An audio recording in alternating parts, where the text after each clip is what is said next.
Just in case you missed it, it's the top 5 sports talkers of the day. Now, it's time for Dan Barrero's Top 5 at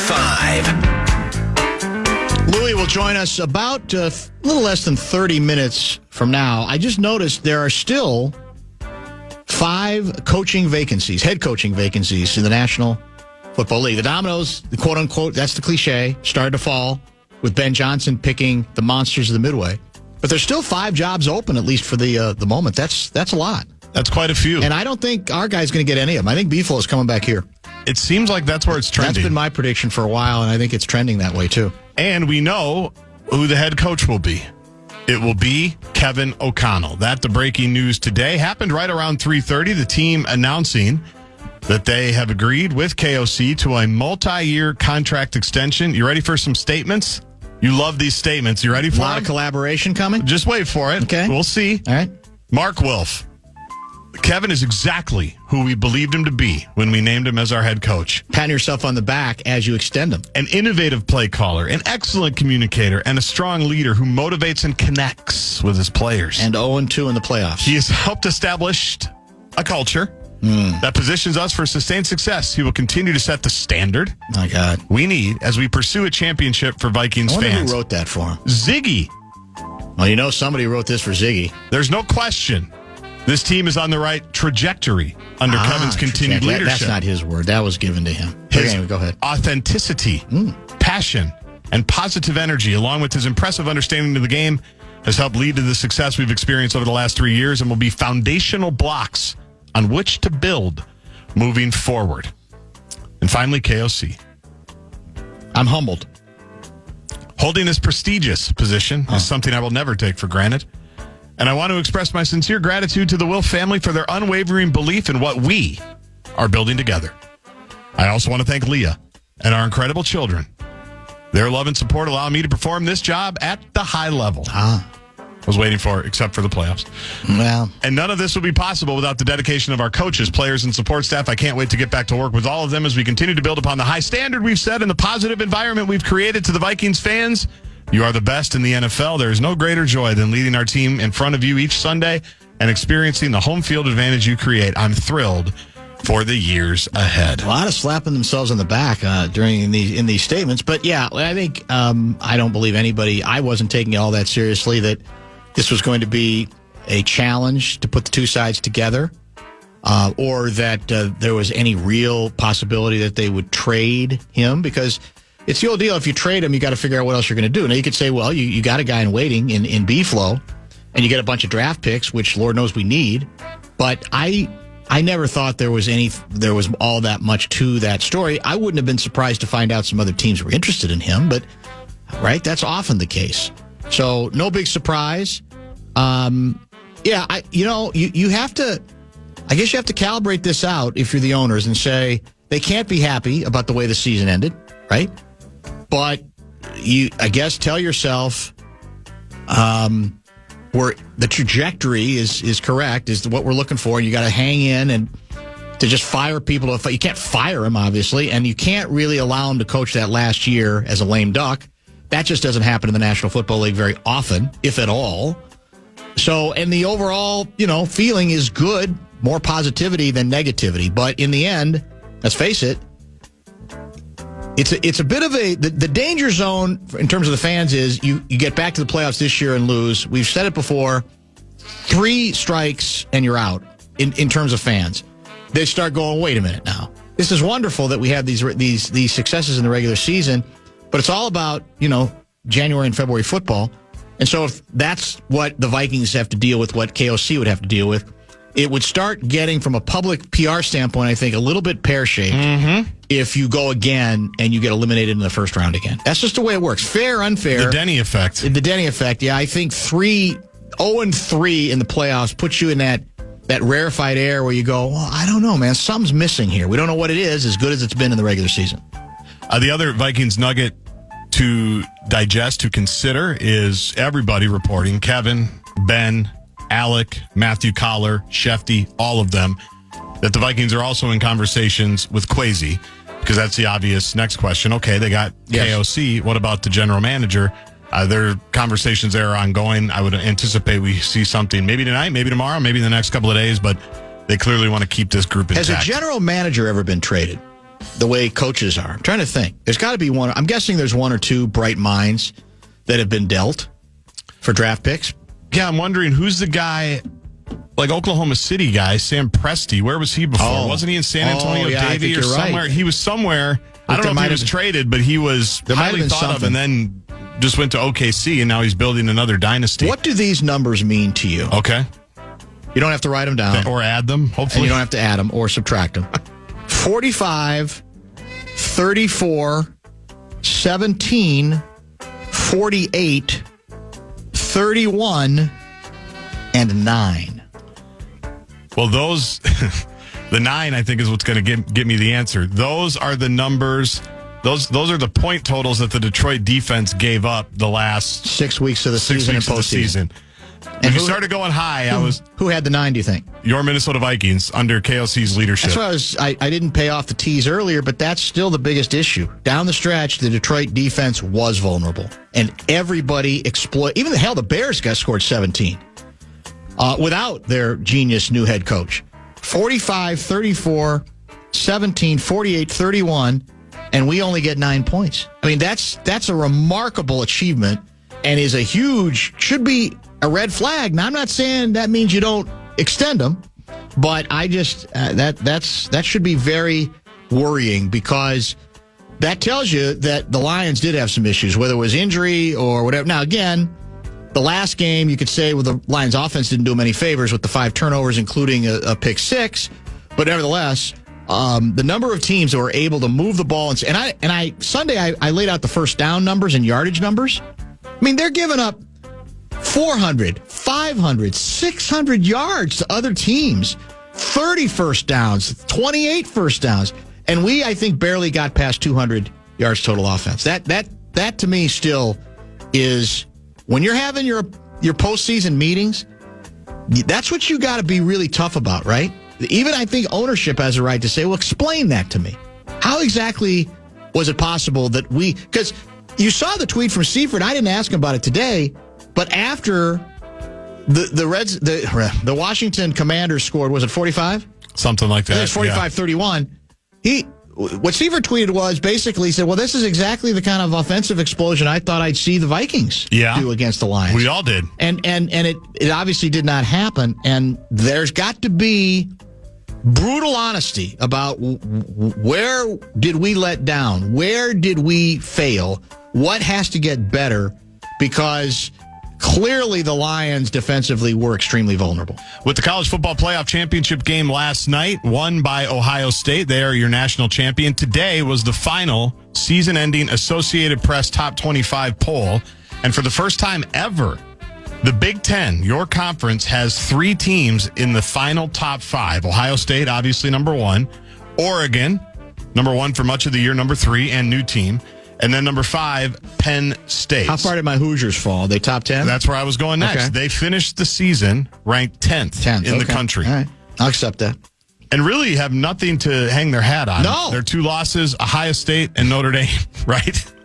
Teams that play for the national title.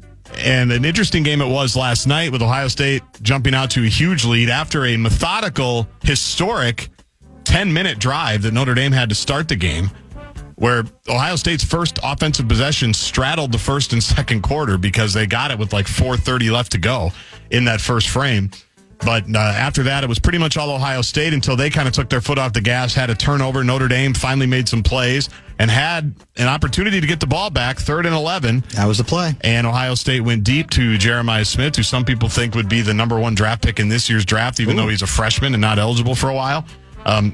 Great connection. Will Howard, your MVP of the championship game, and Ryan Day on the hot seat just a month ago. Yeah. Has a national championship on his resume. So he's going to get another didn't he just get a contract extension last year? Or am I wrong? You got to get another one. In college, right? you just keep getting. Just assume. Yeah, he's going to get another 9 years, and I don't know how much he makes, but it's going to be a lot of money. I bet it's about $10 million. It's got to be. Yeah, I bet Ryan Day makes about $8, $9, $10 million. Unless he wants to go someplace else. NFL is what people think for him. Seriously? Possibly. Okay. Yeah, because he's an offensive mind. He is and that's what everybody likes. That's what everybody wants. His BMI, though, not as good as others. He's not pudgy, but he's going to have to lean out a little bit to get to the BMI. Stop riding in the golf carts. Maybe just walk it off. Some extra steps. Yeah, then he also wouldn't have to worry about running into a wall. Yeah.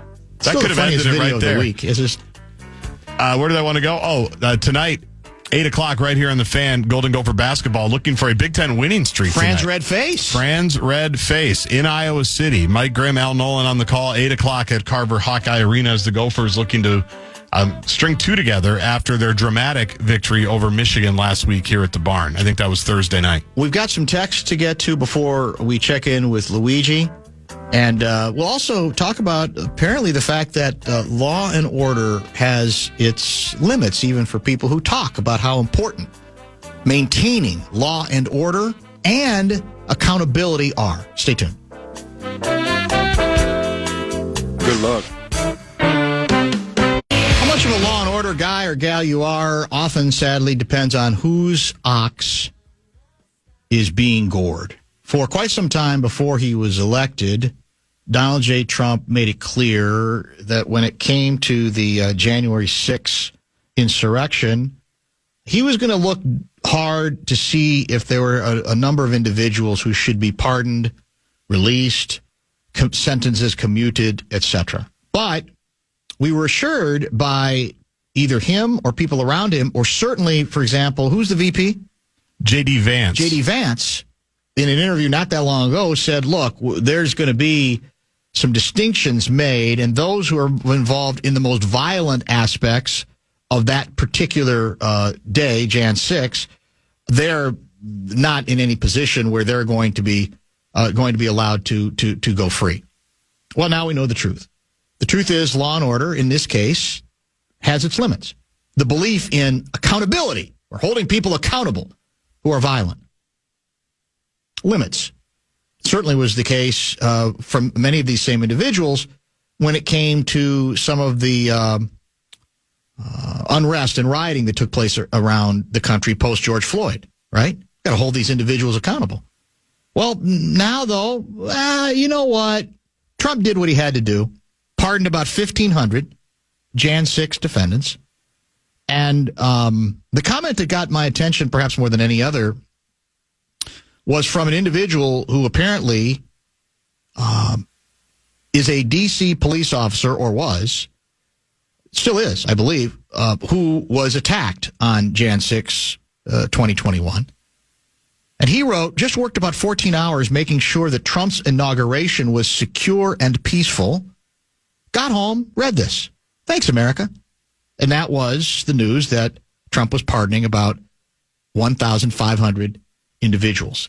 And again, I mean, the difficulty here with this, the insanity of it is there is a way to vet individually, right? And to make some distinctions depending on how much violence was involved that put the individual, that left that person in prison, the amount of time that they were supposed to be incarcerated.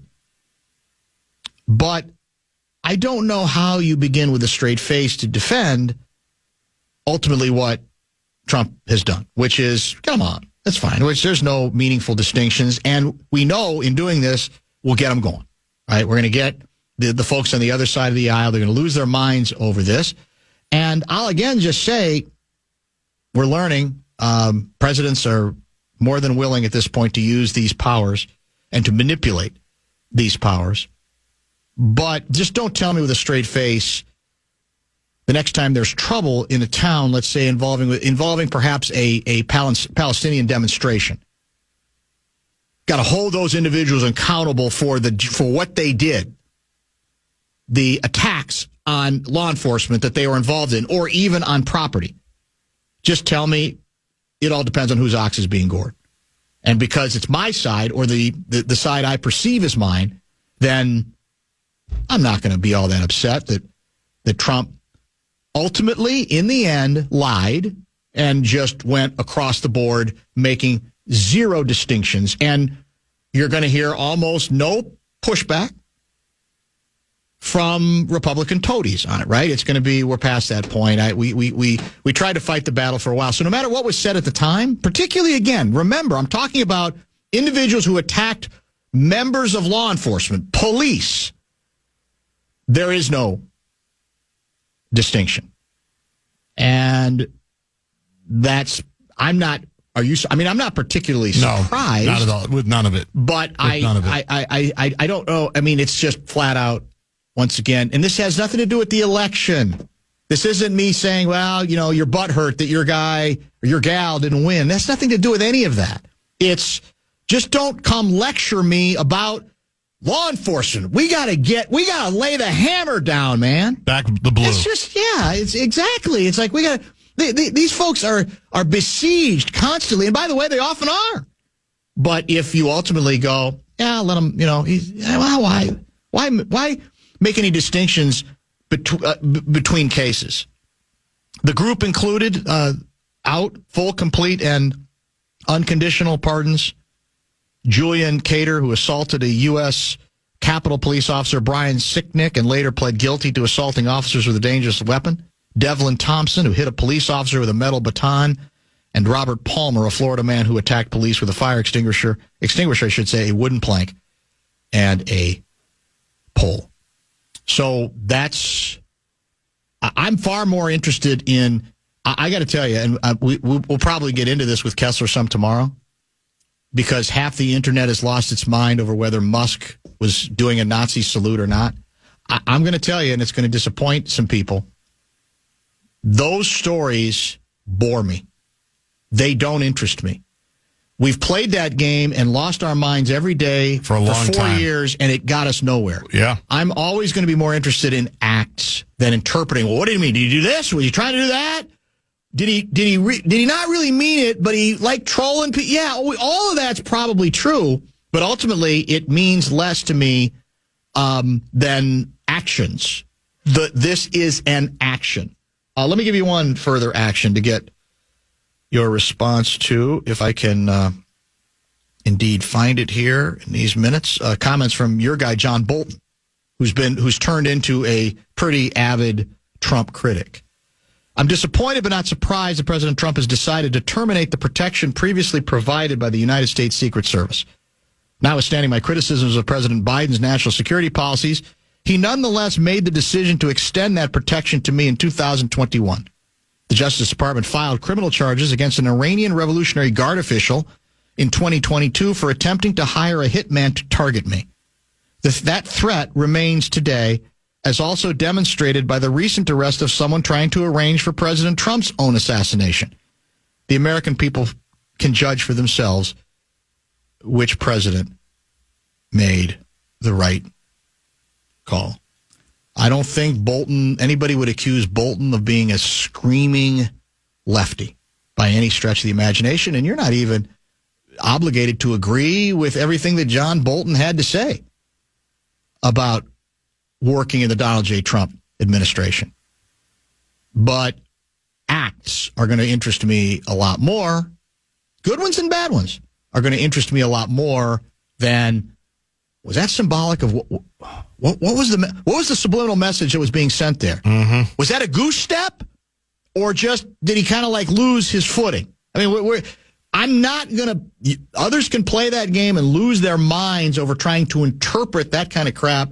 I'm going to be far more interested in actions, and the actions related to basically wiping the slate clean on even the most violent offenders from that day.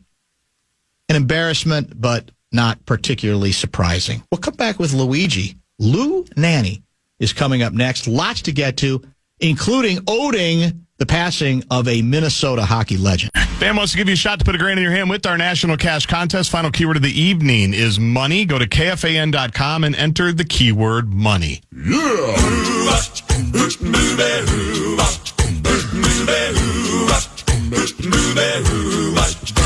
Well, she sneaks around the world from India to Carolina. She's a sticky-fingered culture from Berlin down to Belize.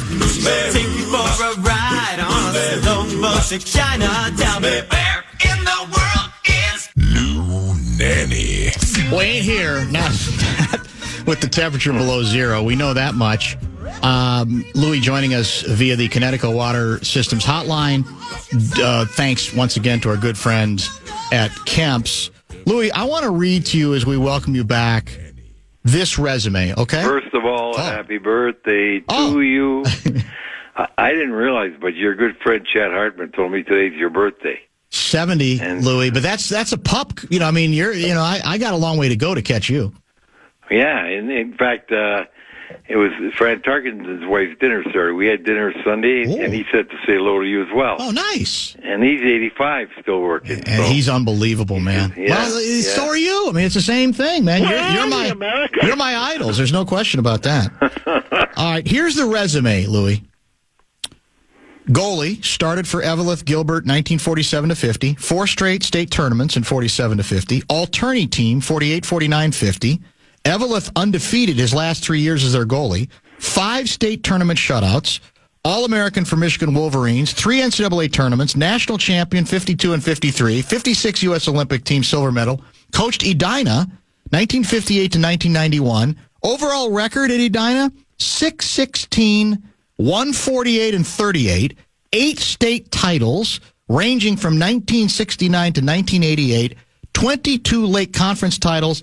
19 section titles. The Willard Ikola resume is difficult, if not impossible, to top when it comes to being synonymous with hockey in the state of Minnesota.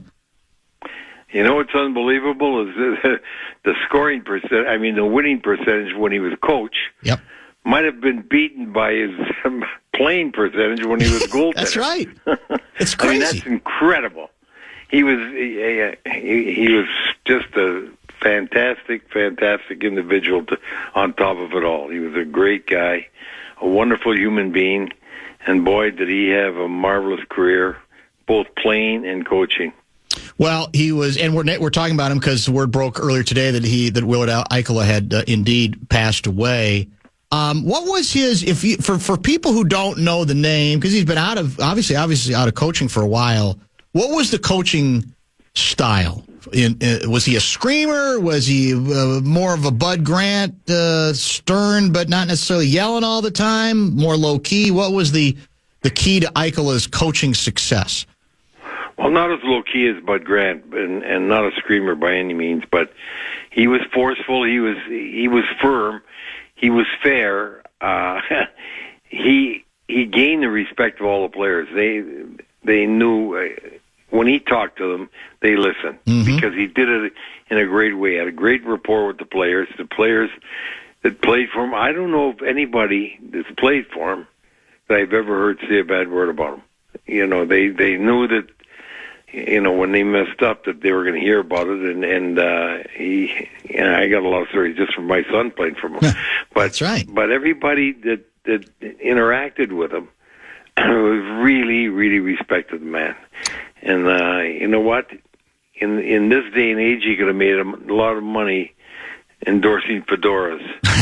His persona, the way it was, and to think of what he did. He actually came from Air Force Academy to come back to coach Edina and built that program. And even in this day and age, Mike Randolph this year passed Lauren Grosso for the most wins ever or most games coached. And I think Ike is third. You know, he might be first in wins. He might be first in wins because 600 and some wins is crazy. Unbelievable. Do you know if he ever gave much thought to coaching at any higher levels? No, I never heard that. I don't think he ever even thought about it. He was very content at what he was doing and where he was doing it. Evelyn lived on in him when he came down to the Twin Cities. He's that type of small town guy that just very, very happy with his life and his lifestyle and what he achieved, and so well respected and really loved by everybody that knew him.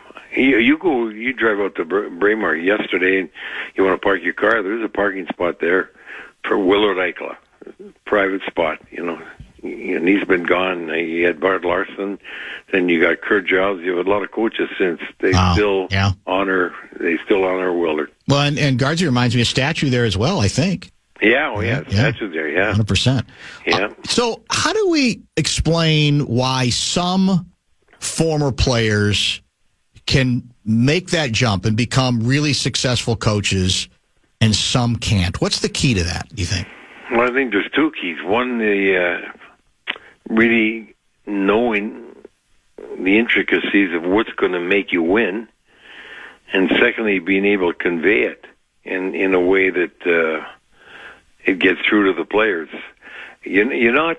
It doesn't matter where you are, whether you're in sports or in management. You're not going to always have everybody like you. It's you get married, and you and your wife are going to have disagreements along the way, but to be able to do it in a way that people, even though they might not like the way they were not handled, but the amount of ice time they might get or something, they respect the guy the way he did it, and know that he wasn't doing it for any other reason than he believed that that's the way it should be.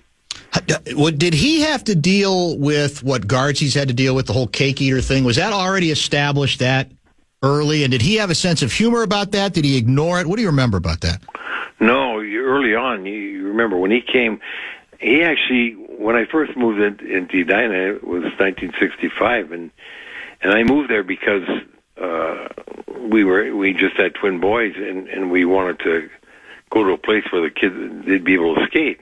And at that time, believe it or not, you had the Minneapolis Auditorium on DuPont. You had St. Paul Civic Center, and I think Aldrich was the only other indoor ice surface. So we moved to Edina because they were building a rink, and I just wanted my boys to have the opportunity to play. And White called, Willard called me and says, "Can you come and work out with my kids and help me?" And I said, "Sure."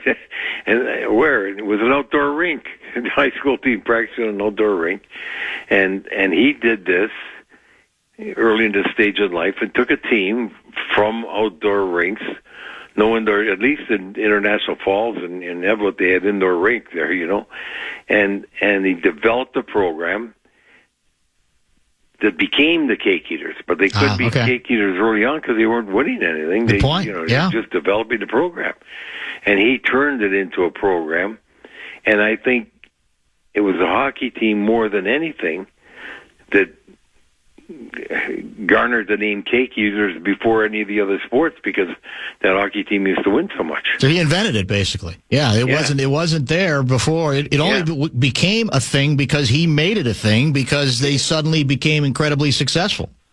Yeah, and to win that much, because it doesn't matter where you are. Kids change, and personnel on the team changes every year because kids are graduating out of school and going on, and yet he was able to maintain a steady diet of success.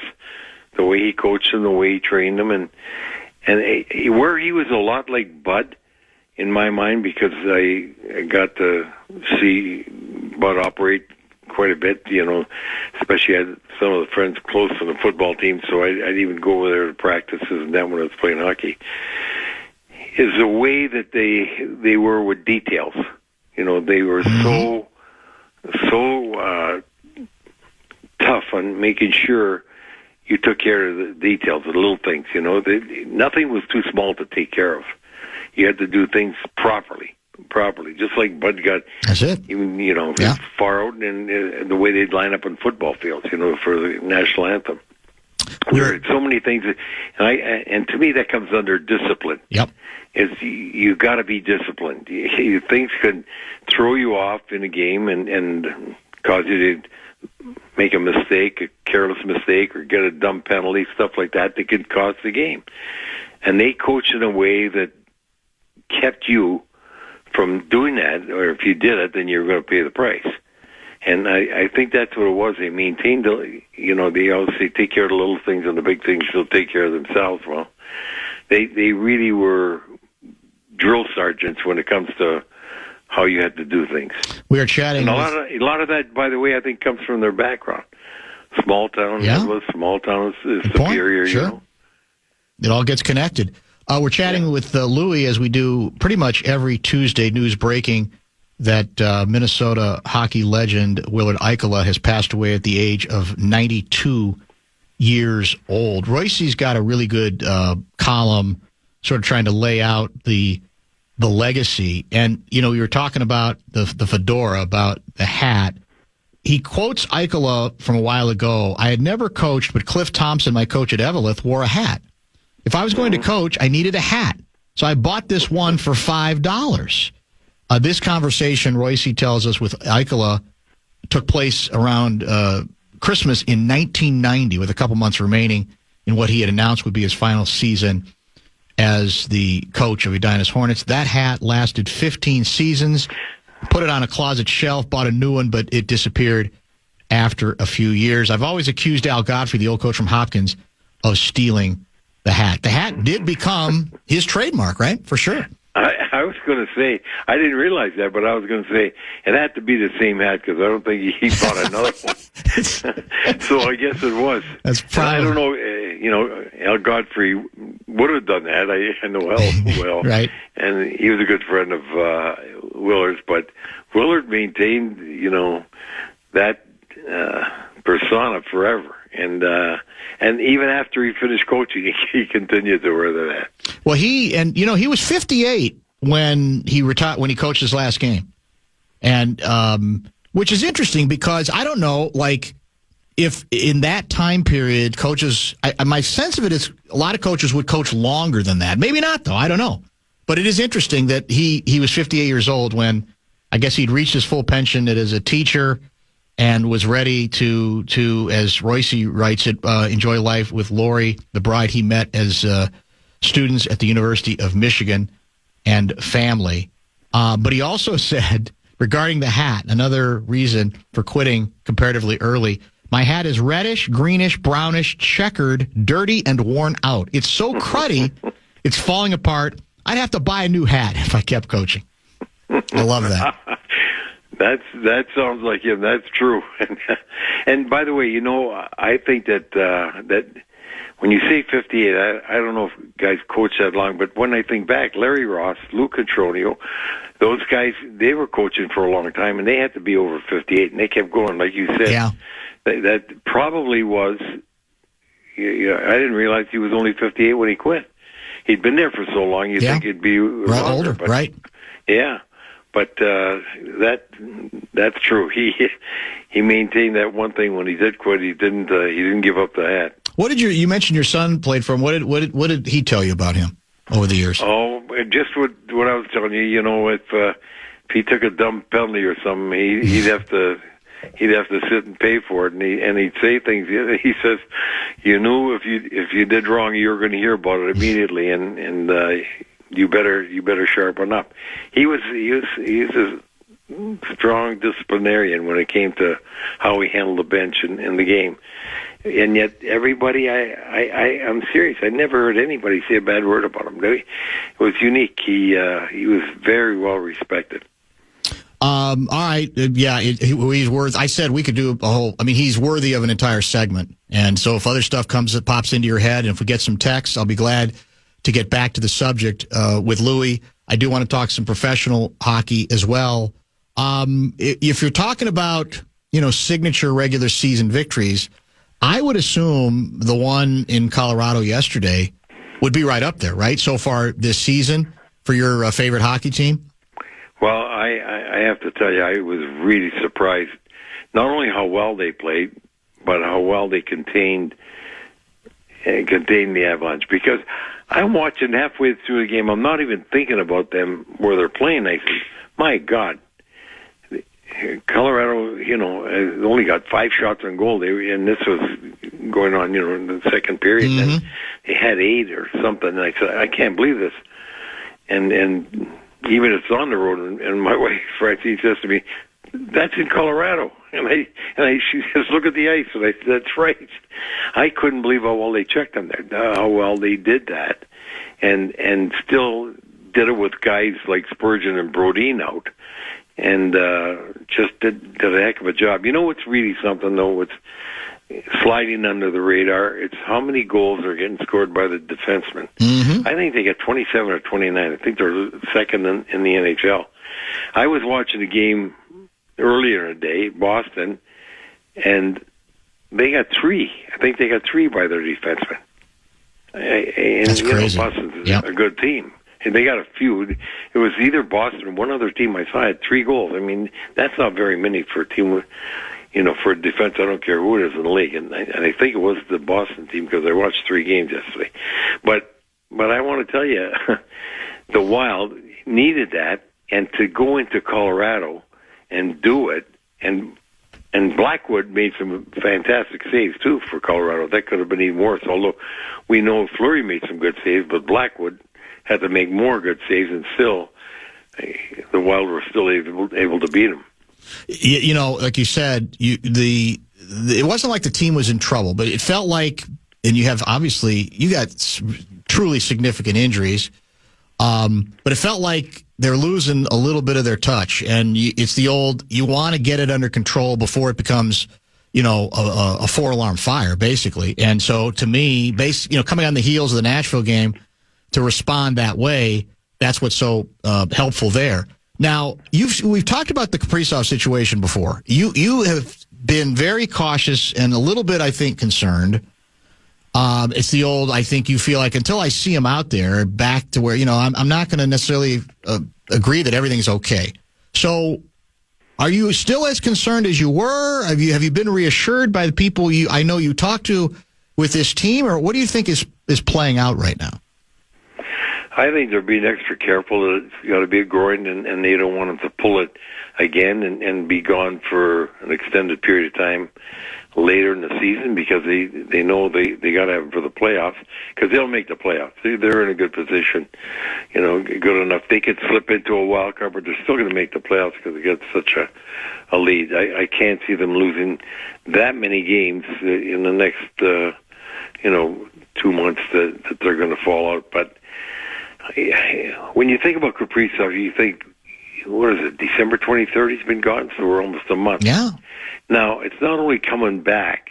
You got to remember, you're not playing for a month. That's Even right. though he's supremely talented and supremely conditioned usually, he's got to be doing things a little differently in the conditioning part of it. He can't be doing full spurts all the way back and forth and then not play a game, because that could do it. They're trying to, I'm sure, that he's doing, say, 3/4 full speed in that, but he's not playing in the game using his hands and his head, his eyes. Yeah. And my next thought is, how long will it take him to get back to the level he was at, which was all world? How long is it going to take? I'm never going to say he can't do it right away because the guy's so talented, but I'd be shocked if he could. You think there's got to be some rust. Sure. It's like going through a training camp again. You miss a month. I mean, if you don't play pool for a month and go try and play a game of pool, you're not as accurate. I'm thinking the biggest concern then's got to be when he does come back, how long before he gets back in the groove he was into? Well, to your point, I think that almost has to be the objective the rest of the way across the board, right? With obviously the defenseman you're missing as well, is that you're gonna, as you've said, you're gonna make the playoffs, but now the rest of the way isn't, oddly enough, I think, so much about how many games you win, but is getting all those key individuals back into enough of a groove where you say, okay, we're building towards something, right, to give ourselves the best chance to do something in the postseason.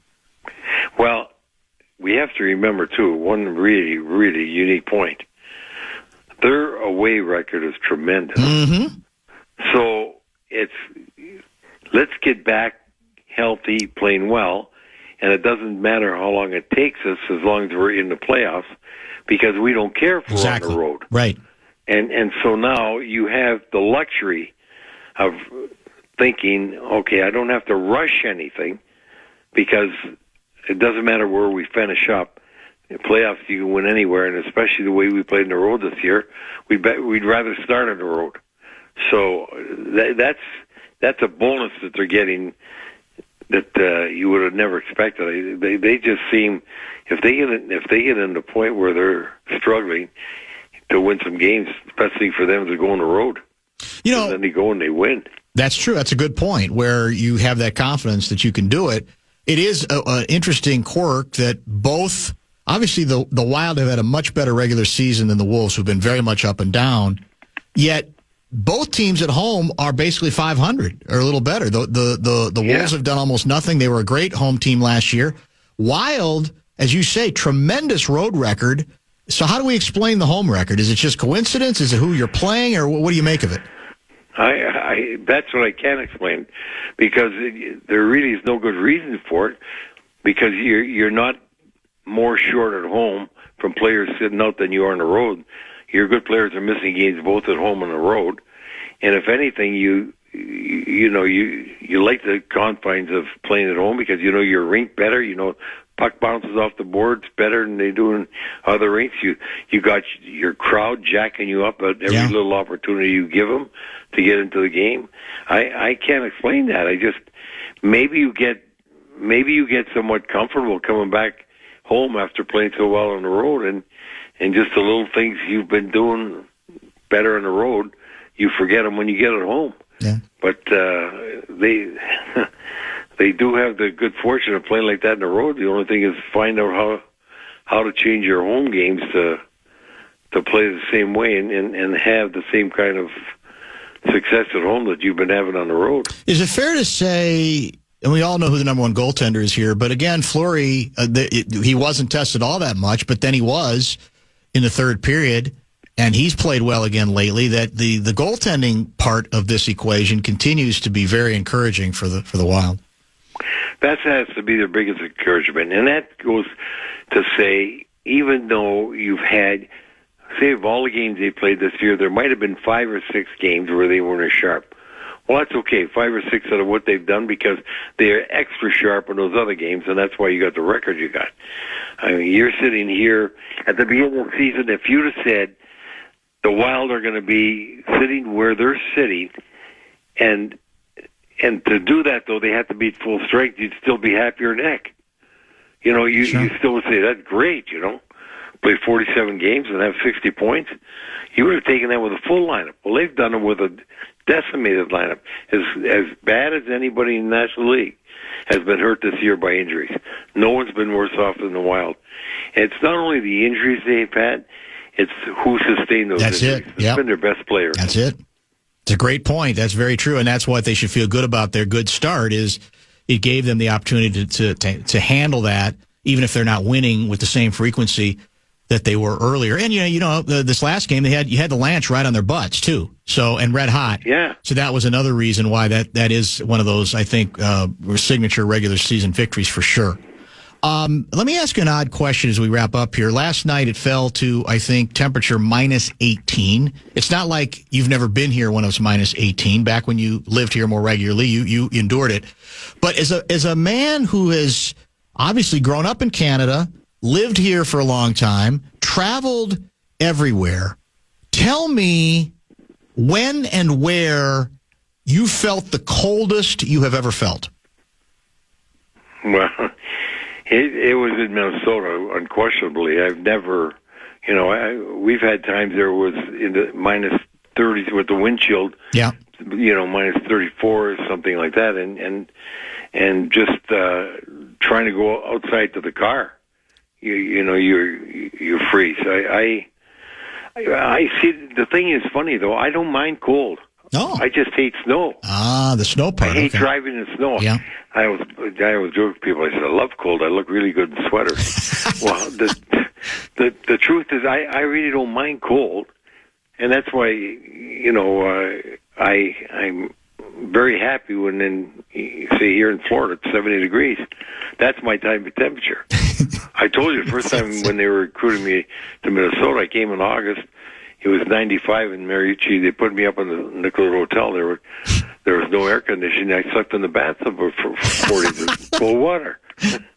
I mean, I don't like heat. You don't like heat as much, but I just seem I can dress for the cold. Mm-hmm. So I don't mind that. But the drive in snow is really, to me, that's the worst thing. Well, how about in the Sioux, though? I mean, you're younger. That's why I then, left. but, I mean, we'd have sometime, I'm not kidding you, 150 inches of snow.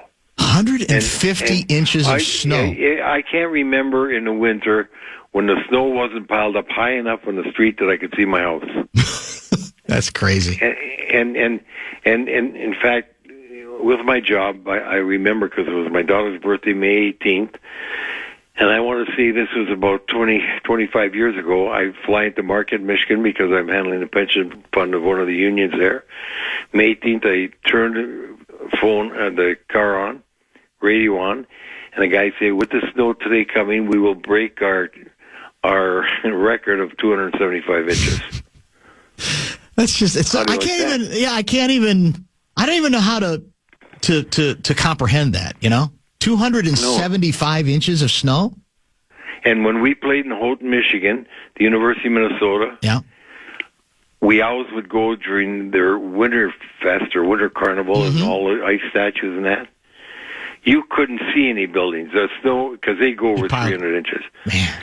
You could not see any of the buildings. Downtown, you go, they were 14 feet high. I don't know how they ever got the snow that high. It's just crazy. Did you see some of the video today of like New Orleans snow in the French Quarter, like snow stuck to the ground? Houston got nailed. Like we're in a kind of a bizarre weather pattern right now. Hey, Tallahassee's getting snow right now. Is that right? Oh my! Yeah, you have to get below Vero Beach and Sarasota line.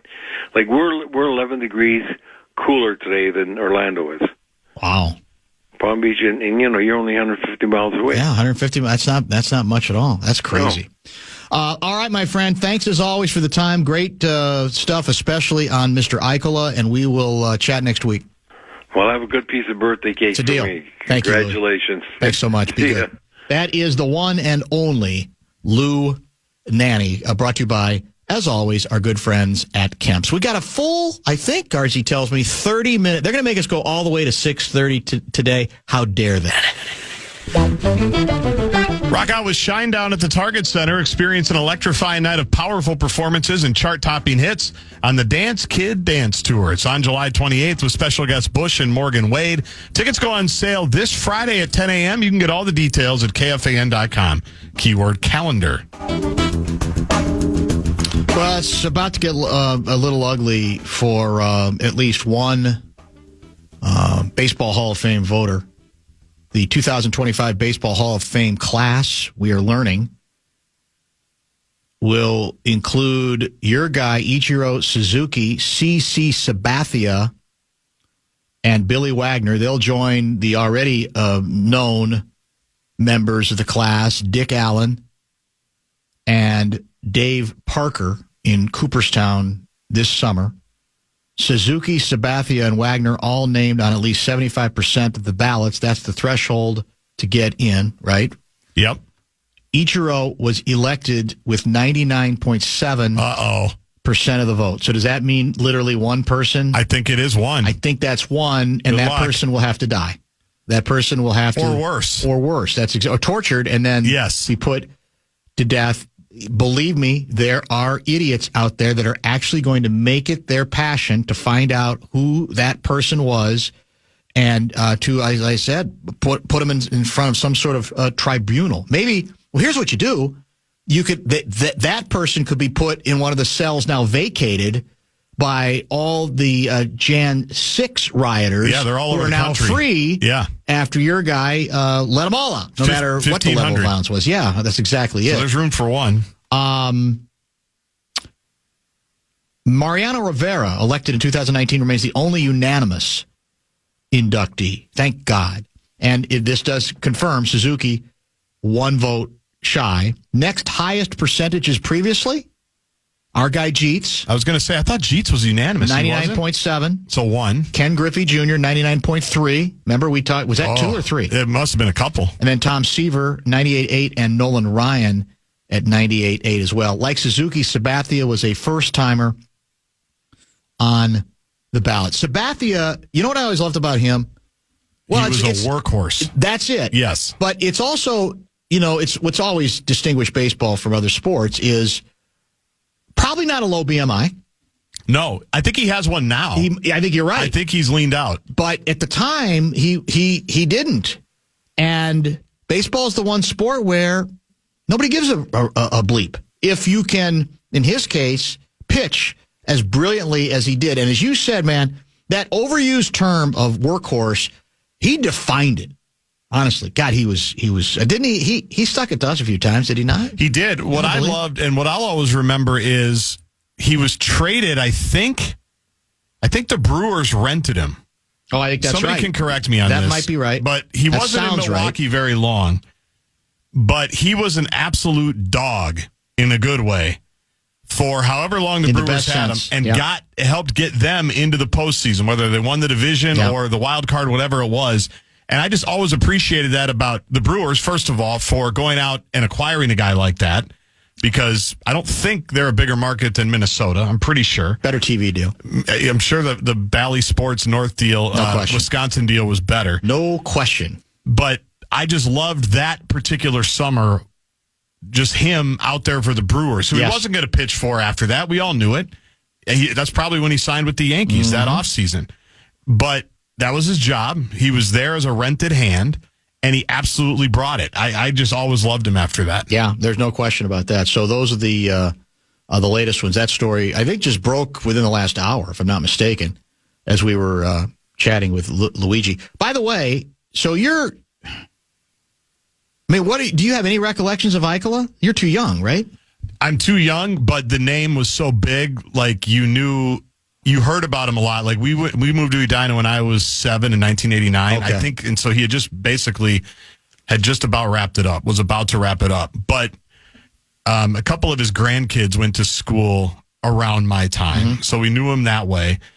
Bart Larson was his old assistant. He was the coach when I was coming through high school until Giles took over my junior year.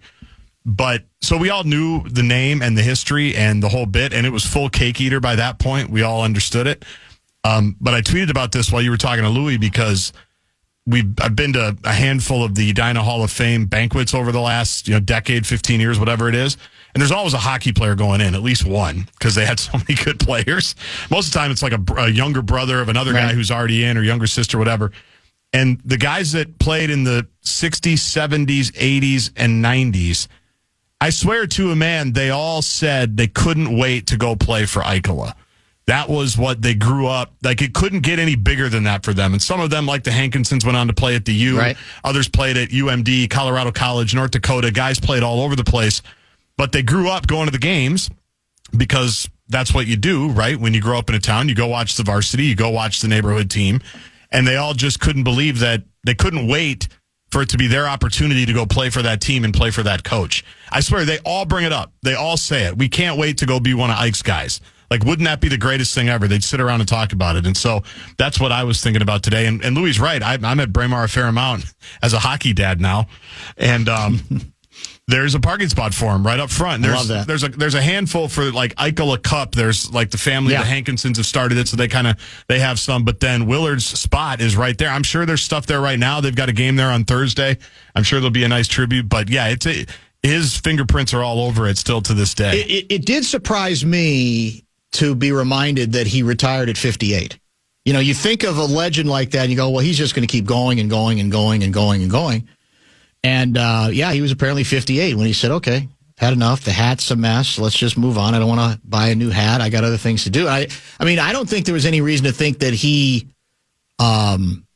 regretted that move, but it is interesting. You always think of legends like that as, oh, he's going to coach till at least he's 65 or 70. And I don't even know what the rules are in school. Like, do you have to retire if you're a coach by a certain time? I don't even know. No, but a lot in that era, he was 58. So it's I can't even remember the math. Teachers can correct us, but it's the 30-90 rule, whatever it is. Your age and your teaching tenure. Yes. If it equals 90, you can retire. You get your full pension. I think that's done now. He did get the full pension. And that's a great deal. Right. And he deserves it. Yeah. And people that started teaching when they were 22 and went all the way through, I think they absolutely deserve that. So Yeah, 58 does seem young because when you're a kid, everybody feels old. So when you Right. see the hat or you saw him at the state tournament or whatever, you go, that guy's really old. He's probably like 63 when I saw him. It's not very, like, it's not old. That ancient, yeah. No, but it feels old. And I think the hat definitely adds a decade. No question. Yeah, it does. It You're adds right. a decade You're right. to you. So it'd be great if Giles wore one this weekend. Sammy Reber, the girls' coach, they got to mix that in. So I'm sure they have in the past. You know, I had to spend a lot of time getting to know Tom Landry when I worked in Dallas between 81 and 86. And that was another classic case of a guy. It was almost disarming to see Landry without the hat on. It really, and it took away from the image. You know, he wasn't as frightening as he seemed with the hat, you know? The man with the hat on the sidelines. He looked, well, God, he almost looks human. You know? It's just another guy. He just looks like no big deal.